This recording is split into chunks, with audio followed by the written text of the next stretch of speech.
शूर्पणखा पंचवटी के अपने आश्रम में रामचंद्र सीता के साथ सुखपूर्वक रहने लगे।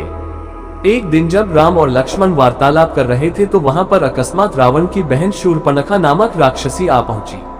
वह राम के तेजस्वी मुखमंडल, कमल नयन तथा नीलांबुज सदृश शरीर की कांति को चकित होकर देख रही थी।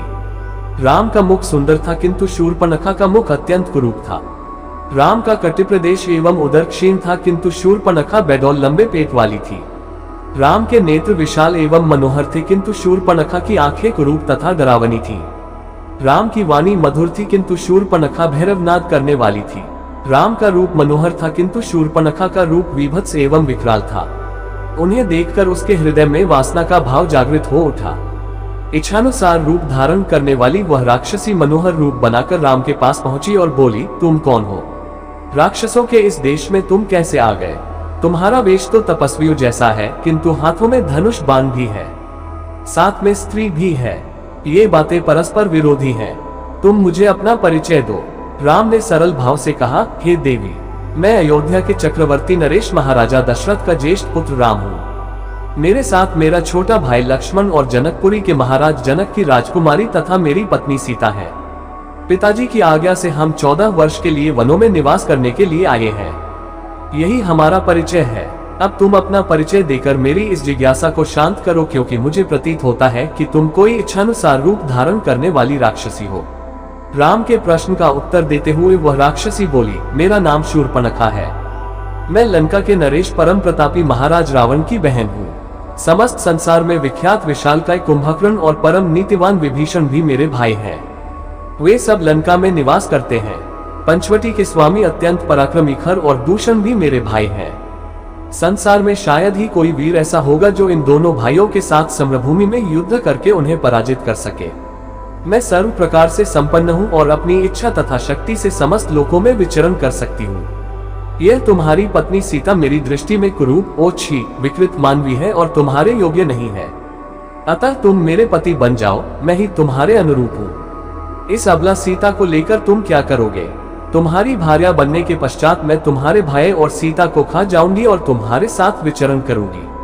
उसके प्रस्ताव के उत्तर में राम मुस्कुराते हुए बोले, भद्रे, तुम देख रही हो कि मैं विवाहित हूँ और मेरी पत्नी मेरे साथ है। हाँ, मेरा भाई लक्ष्मण यहाँ अकेला है। वह सुंदर, शीलवान एवं बल पराक्रम से संपन्न है।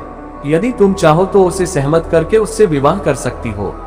राम का उत्तर सुन शूर्पणखा ने लक्ष्मण के पास जाकर कहा, हे राजकुमार, तुम सुंदर हो और मैं युवा हूँ। तुम्हारे इस सुंदर रूप के योग्य मैं ही हूँ, अतः मैं ही तुम्हारी परम सुंदरी भार्या हो सकती हूँ। मुझे अंगीकार कर लेने पर तुम मेरे साथ इस दंडकारण्य में सुखपूर्वक विचरण कर सकोगे। शूर्पणखा के इस विवाह प्रस्ताव को सुनकर वाक्पटु लक्ष्मण ने कहा, सुंदरी, मैं राम का एक तुच्छ सा दास हूँ। मुझसे विवाह करके तुम केवल दासी कहलाओगी। अच्छा यही है कि तुम राम से ही विवाह करके उनकी छोटी भार्या बन जाओ। तुम्हारा रूप सौंदर्य उन्हीं के योग्य है। लक्ष्मण के परिहास को न समझकर शूर्पणखा ने उसे अपनी प्रशंसा समझा। वह पुनः राम के पास जाकर क्रोध से बोली, हे राम, इस कुरूपा सीता के लिए तुम मेरा विवाह प्रस्ताव अस्वीकार करके मेरा अपमान कर रहे हो।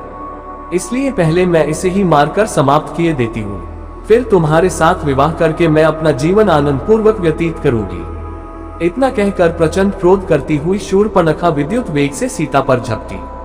राम ने उसके इस आकस्मिक आक्रमण को तत्परता पूर्वक रोका और लक्ष्मण से बोले, हे वीर, इस दुष्टा राक्षसी से अधिक वाद विवाद करना या इसके साथ हास्य विनोद करना उचित नहीं है। इसने तो जानकी की हत्या ही कर डाली होती। तुम्हें इस कुरूपा और कुलटा राक्षसी को उसके किसी अंग से विहीन कर देना चाहिए।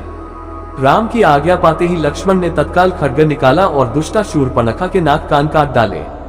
पीड़ा और घोर अपमान के कारण रोती हुई शूर्पणखा अपने भाइयों खरदूषण के पास पहुंची और घोर चीत्कार करके उनके सामने गिर पड़ी।